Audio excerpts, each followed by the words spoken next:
சிந்தையில் சிவயோகம் வருகிறதே.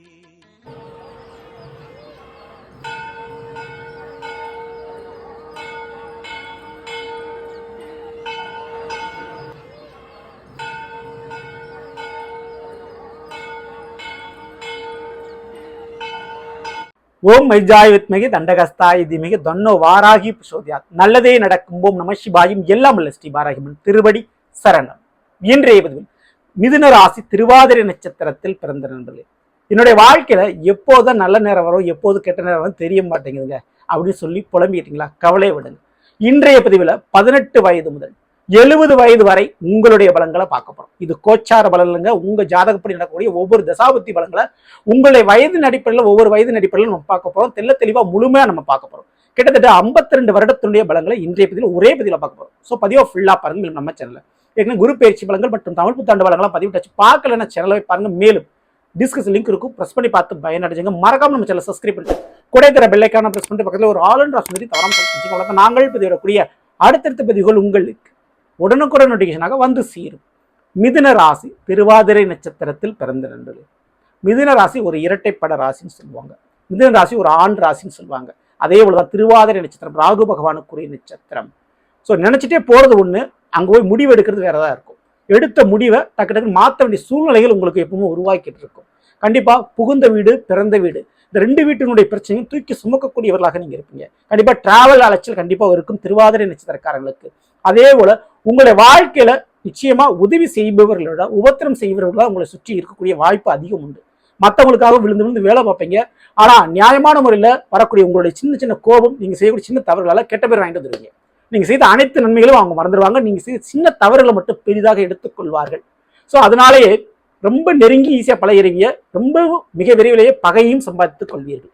ஸோ இதுதான் உங்களுடைய இயற்கையான ஒரு அமைப்பு. சரி, இப்படிலாம் ஒரு பக்கம் இருந்தாலும் தசாபுத்தின் அடிப்படையில நடக்கக்கூடிய கிடைக்கக்கூடிய பலனை நம்ம டீட்டெயிலாக விரிவாக நம்ம விளக்கமா பார்த்துருவோம். முதல்ல திருவாதிரை நட்சத்திரம் ராகு பகவானுக்குரியது. ஸோ திருவாதிரையில 1, 2, 3, 4 பாதங்கள் இருக்கு. நீங்க எந்த பாதத்தில் பிறந்தாலும் பிறக்கும் பொழுது ராகு திசை தான் நடக்கும். அதுல எந்த மாற்று கருத்து இல்லை. ராகு திசை 18 வருஷம் எல்லாத்துக்கும் முழுமையா இருக்காது. ஏறக்குறைய முன்ன பின்ன குறைய இருக்கும். ஸோ 1ஆம் பாதம் திருவாதிரை 1ஆம் பாதம் முழுசா 18 வருஷம் இருக்கும். ஸோ 2, 3, 4 பாதத்தில் பிறந்தவங்களுக்கு 10 வருஷம் 5 வருஷம் சில பேருக்கு 2 வருஷம் 1 வருஷம் அப்படின்னு மாறி மாறி இருக்கும். எப்படியா இருந்தாலும் இந்த ராகு திசை பிறக்கின்ற பொழுதே இருக்கிறதுனால இந்த மிதுனராசி திருவாதிரை நட்சத்திரக்காரங்களுக்கு பூர்வீகத்தை விட்டு முதல்ல எடுத்தவனே இடத்த மாத்திரும். வீட்டில் ஆல்ட்ரேஷன் பண்ணக்கூடியது வீட்டு செலவுகளே உங்களுக்கு கொடுத்துரும். அதெல்லாம் எந்த விதமாக மாற்று கருத்தும் இல்லை. கண்டிப்பாக வீட்டை புதுப்பிக்கிறது போன்ற விஷயங்களும் உடல் ரீதியான, அதாவது யாருக்கு தாயாருக்கு சர்ஜரி ஆபரேஷன் சின்ன சின்ன விஷயங்களை கொடுத்துட்டே இருக்கும். தாத்தா போன்ற உறவுகளுக்கு சில பாதங்களை கொடுக்கும். ஆனால் ஷேர் பூர்வீக சொத்துக்கள் கிடைப்பது, பாகப்பிரிவு பிரச்சனை உருவாகிறது, இதெல்லாம் அந்த ராகுனுடைய திசா காலத்திலே ஏற்பட்டுரும். அடுத்து நடக்கூடிய குரு திசை 16 வருஷம் முழுமையா இருக்கும். நல்ல அமோகமான ஒரு திசாபுத்தி. சரிங்களா? அந்த குரு திசை 16 வருடம் குரு பகவான் உங்களுக்கு முழுக்க முழுக்க நல்லதை செய்யக்கூடியவர். ஏன்னா குருவான் முழு சுவர் என்று சொல்வார்கள். இந்த குரு திசை நடக்கும்போது நல்ல நண்பர்கள் கண்டிப்பா கிடைக்கும். அதே போல திருமண வாழ்க்கை அமைவதற்கு அரேஞ்ச் மேரேஜ் நடக்கக்கூடிய வாய்ப்புகள் ரொம்ப ரொம்ப இருக்கு. சரிங்களா? அந்த குரு திசை காலகட்டங்களில் மேலும் புத்திர பாக்கியம் குழந்தை பாக்கியம் கிடைக்கிறதுக்கு சூப்பரா இருக்கும். அதுல படிப்பு சார்ந்த விஷயங்கள் தொழில் பிசினஸ் ஆரம்பிக்கக்கூடிய காலகட்டம் ரொம்ப ரொம்ப சிறப்பான முறையில் இருக்கும். ஆனா இந்த குரு திசை நடக்கும்போது உங்களுக்கு சின்ன வயசுன்றதுனால கண்டிப்பா தொழிலுக்கு மட்டுமல்லாமல் வேலைக்கு படிப்புக்கு மட்டுமே அதிக யோகத்தை கொடுக்கும். ஓகேங்களா? ஸோ உங்க வீட்டில் இருக்கக்கூடிய பெரியவர்களுக்கு கூட பிறந்த சகோதர சகோதரிகளுக்கு போன்றவர்களுக்கு நல்ல காரியம் செஞ்சு கொடுக்கும். ஆனால் அந்த குரு திசையில கவனிக்க வேண்டியது என்னன்னா, கண்டிப்பா சுயமா சொந்த தொழில் வேலையை உருவாக்கி கொடுத்துருவோம். அதுல எந்த மாற்றுக்கிறது. அரசாங்க வேலைக்கு முயற்சி பண்றவங்க அல்லது அரசியல் தொடர்பு இருக்கக்கூடியவங்களுக்கு சூப்பரா இருக்கும் இந்த குரு திசை காலகட்டங்கள். அதுல ஒரு வெற்றி வாகி நீங்க கண்டிப்பா சொல்லுவீங்க. அதுல எந்த விதமான மாற்று கருத்து இல்லை.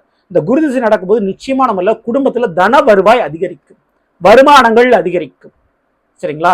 ஸோ ஆனால் தேவையில்லாத கெட்ட பழக்கங்களுக்கு அடிமையா இருந்தாங்கன்னா அது யாருன்னா அந்த நபர்களை குடும்பத்தை விட்டு பிரிச்சிடும். ஸோ அதை செய்யக்கூடிய வாய்ப்புகள் இங்கே எப்பொழுதுமே உண்டு குரு திசை காலகட்டங்கள். ஸோ அதுக்கு அடுத்து நடக்கூடிய சனி திசை 19 வருடம்.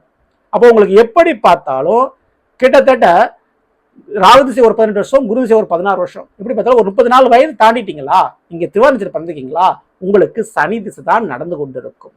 ஓகேங்களா? 19 வருஷம் நடக்கும். அப்போ இந்த சனி திசை என்பது இல்லற வாழ்க்கையில சில பிரச்சனைகள் கொடுத்து மறுமண வாழ்க்கையை ஏற்படுத்தி கொடுக்கும்.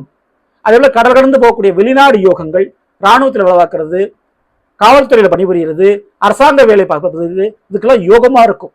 ஸோ அரசியல் நின்று ஜெயிக்கிறது, சினிமா செய்தி ஊடகங்களில் பணியாற்றக்கூடிய வாய்ப்பு கண்டிப்பா இருக்கும். அணு உலை ஆயுதங்கள் தயாரிக்கக்கூடிய இடங்கள்ல வேலை பார்க்கக்கூடிய அமைப்பை ஏற்படுத்தும். அதே போல இபி செக்ஷன்ல வேலை பார்க்கக்கூடிய அமைப்பை ஏற்படுத்தும். ஸோ எப்படி பார்த்தாலும் சனி திசை என்பது வேலைக்கு யோகமாக இருக்கிறது. ஆனால் திருமண வாழ்க்கையில் சில பாதங்கள் சில பிரச்சனைகளை பண்ணி மறுமண வாழ்க்கையை ஏற்படுத்தி கொடுக்கும். திருமண வாழ்க்கையை சரி பண்ணணும்னு சொல்லலாம். ஒரு பிரச்சனையை கொடுத்து அதை கிளியர் பண்ணும், சரி பண்ணும். அப்போ திருமண வாழ்க்கை சின்ன ஒரு பிரச்சனையை உருவாக்கி தான் கொடுக்கும். ஆனால் இந்த சனி திசை காலகட்டங்களில் மறைமுகமான வேலை தொழிலால பெரிய அளவு லாபம் சம்பாதிப்பீர்கள் திருவாதிரை நட்சத்திரக்காரர்கள். அதோட உங்க குடும்பத்துல புதுசா வாரிசு கிடைக்கும். ஆனா தந்தையினோட உடல்நிலை கவனம் அக்கறை தேவை. அவங்களோட ஆயுள்ல சின்ன சின்ன பிரச்சனைகள் வந்துட்டு போகும். ஸோ அதுல கூடுதல் கவனத்தோட நீங்க இருக்கணும். ஓகேங்களா? ஸோ அதை கண்டிப்பா ஃபாலோ பண்ண வேண்டியது அவசியமா இங்க இருக்குது திருவாதிரை நட்சத்திரக்காரர்களுக்கு. மேலும் மிக முக்கியமா அந்த சனி திசை காலகட்டங்கள்ல காலில் அடிபடுறது, சின்ன சின்ன விபத்துகள் ஏற்படுறது அப்படின்றது இருக்கும். உடல் உள்ளுறுப்புகளை குறைபாடு பிரச்சனைகள் வரும். ரத்தம் சம்பந்தப்பட்ட பிளட் ரிலேட்டடான பிரச்சனைகள் வரக்கூடிய வாய்ப்பு உண்டு. ஓகேங்களா? ஸோ குரு திசையில் தவறவிட்ட குழந்தை பாக்கியத்தை சனி திசையில் பெறுவீர்கள் கண்டிப்பா. அது எப்படி மருத்துவ ட்ரீட்மெண்ட் எடுத்ததுக்கு அப்புறம் சின்ன பரிகாரம் வேண்டுதல் போன்றவைகள்லாம் பண்ணதுக்கு பிறகு சனி திசை அது கம்ப்ளீட்டா கிடைக்கும். ஸோ குரு திசையில் புத்திர பாக்கியம் கிடைக்கக்கூடிய வாய்ப்புகள் இருக்குது. அதை தவற விட்டாலும் கர்ப்பப்பையில சின்ன சின்ன பிரச்சனை இருந்தாலும் சனி திசையில சரியாகும். சனி திசையில நீங்க அந்த ட்ரீட்மெண்ட் மருத்துவத்தை எடுக்கணும். அதே நேரத்துல தெய்வ வழிபாடுகளுக்கு உண்டான பரிகார பிரார்த்தனையை நீங்க செய்யணும். அது தவறாம பண்ணீங்க கண்டிப்பா சனி திசையில இந்த புத்திர பாக்கியம் வந்து கிடைக்கும். ஸோ இதற்கு அடுத்து புதனுடைய திசாபுத்தி ஆரம்பிக்கும். புதன் திசை 17 வருடம். எப்போ ஒரு 53 வயசுக்கு பிறகு. ஸோ திருவாதிரை பிறந்தவர்களுக்கு ஒரு 53 வயசுக்கு பிறகு கண்டிப்பா நடக்கக்கூடியது புதனுடைய திசை தான். அதுல எந்த மாற்று கருத்தும் இல்லை. அப்போ இந்த புதன் திசை உங்களுக்கு எப்படி இருக்கும் அப்படின்னா கண்டிப்பா சொத்துக்களை உங்களுக்கு முழுமையான முறையில் உருவாக்கி கொடுக்கும். இதுவரை நான் சம்பாதிக்கல அப்படின்னு சொல்றவங்களுக்கு 53 வயசு தாண்டின பிறகு சொத்துக்கள் உங்களை தேடி வரும். உங்க வாழ்க்கை துணை மூலமாக அல்லது உங்களுடைய பிள்ளைகள் மூலமாக சொத்துக்கள் உங்களுக்கு உருவாகும். உங்களுக்கு கார் வண்டி வாங்கக்கூடிய யோகமும் கண்டிப்பா கிடைக்கும். மிக முக்கியமா பதவி வாய்ப்பு தேடி வரும். ஸோ அதனால் வரைக்கும் நீங்க எஃபர்ட் போட்டு கடுமையாக உழைப்பு போட்டிருப்பீங்க. ஆனால் அந்த புதன் திசையில தான் உங்களை தேடி வரும் சொத்தும் பதவியும். அதுக்கு வாய்ப்பு ரொம்ப உண்டு. இந்த புதன் திசை நடக்கும்போது வீசிங் சுவாசம் சம்பந்தமான உடல் ரீதியாக பிரச்சனை வரும். கொஞ்சம் கவனத்தோட நீங்க இருந்துருக்கீங்க. ஸோ அதே போல இந்த புதன் திசை நடக்கும்போது சொந்த பந்தங்கள் மாமியார் வீட்டு வழிகளில் சில விஷயங்கள் நடக்கும். அது உங்களுக்கு சாதகமா நடக்கும். ஓகேங்களா? உங்களுடைய சொந்த காலில் சுயமாக ஒரு தொழில் பண்றது, ஒரு பிசினஸ் பண்றது, நீங்க ஒரு சொந்த வீட்டில் அமர்றது அப்படின்ற ஒரு யோகங்கள் இருக்கும். உங்களுக்கு 4 பேர் வேலை பார்க்கக்கூடிய அமைப்புல நீங்க இருப்பீங்க. அந்த மாதிரி ஒரு அமைப்பை இந்த புதன் திசை காலகட்டங்கள் உங்களுக்கு கொடுக்கும். வேறு எந்த கிரகத்தினுடைய திசை நடந்தாலும் சரி, புதனுடைய புத்தி நடந்தால், ஸோ சனி திசையிலோ குரு திசையிலோ புதனுடைய புத்தி நடந்தா கண்டிப்பா உங்களுக்கு சொத்துக்கள் ரீதியான ஒரு மாற்றத்தை ஏற்படுத்தி கொடுக்கும். அது உங்களுக்கு சாதகமா இருக்கும். அது உங்களுக்கு நல்லதா தான் இருக்கும். அதே போல உங்க சொந்த காலில், சொந்த வேலையில, சொந்த பிசினஸ்ல இயங்க வச்சிடும். படிப்புக்கு யோகமா இருக்கும். ஓகேங்களா? இதெல்லாம் எந்த குறைபாடு இல்லை. ஸோ ஒட்டுமொத்தமாக அந்த புதன் திசை முடிஞ்ச பிறகு கேது ஆரம்பிக்கும். அந்த கேது திசை கொஞ்சம் சரியில்லை. மெடிக்கல் ரீதியான அதிகப்படியான பிரச்சனையை ப்ராப்ளத்தை உங்களுக்கு ஏற்படுத்தி கொடுக்கும். சரிங்களா? அதில் கூடுதல் கவனத்தோடு இருக்கும். ஸோ பொதுவாக காமனாக நான் டக்குன்னு உங்களுக்கு சொல்லணும்னா குரு திசை என்பது திருமண வாழ்க்கையை சில விஷயங்களுக்கு திருத்தி அமைக்கும். தவறான நபரை கரம் பிடிச்சிட்டிங்கன்னா சனி திசையில் அது சரி பண்ணி கொடுக்கும். சனி திசை முழுக்க வேலை தொழில் மற்றும் திருமண வாழ்க்கை சரி பண்ணி மறுமண வாழ்க்கையை உங்களுக்கு ஏற்படுத்தி கொடுக்கும். திருவாதிரை நட்சத்திரக்காரர்களுக்கு நிச்சயமா அந்த சனி திசை என்பது யோகமான ஒரு திசையாக நிச்சயமான முறையில் இருக்கும். மறைமுகமான வேலை, மறைமுகமான தொழில் மற்றும் வெளிநாட்டவர்கள் அல்லது வெளிநாட்டு தொடர்பு கண்டிப்பா உங்களுக்கு ஏற்பட்டு அதனுடைய லாபங்கள் பார்ப்பீங்க. ஓகேங்களா? ஸோ முழுக்க இந்த திருவாதிரை நட்சத்திரக்காரங்களுக்கு குரு திசையில் கிடைக்காதது சனி திசையில் நிச்சயம் கிடைக்கும். அது நிரந்தரமான முறையில் அமையும். அதுக்கு வாய்ப்புகள் இங்கே உண்டு. அப்போ இந்த திருவாதிரை பிறந்தவங்களுக்கு ஏற்கனவே திருமண வாழ்க்கையில பிரச்சனைகள், உறவுகள் ரீதியான பிரச்சனை ஏற்பட்டிருக்கும் போது நீங்கள் வணங்க வேண்டிய தெய்வம் மிக முக்கியமா காளி, துர்க்கை போன்ற பெண் தெய்வங்களை கண்டிப்பா ராகு கால நேரம் சொல்லக்கூடிய வெள்ளிக்கிழமை காலை 10:30 மணி to 12 அந்த நேரத்துல எலுமிச்சம்பழ தீபம் ஏற்றி வணங்கி விட்டு வர மிகச் சிறப்பான ஒரு நன்மைகள் நடக்கும். பெரிய ஆபத்துல நீங்க தப்பிப்பீங்க.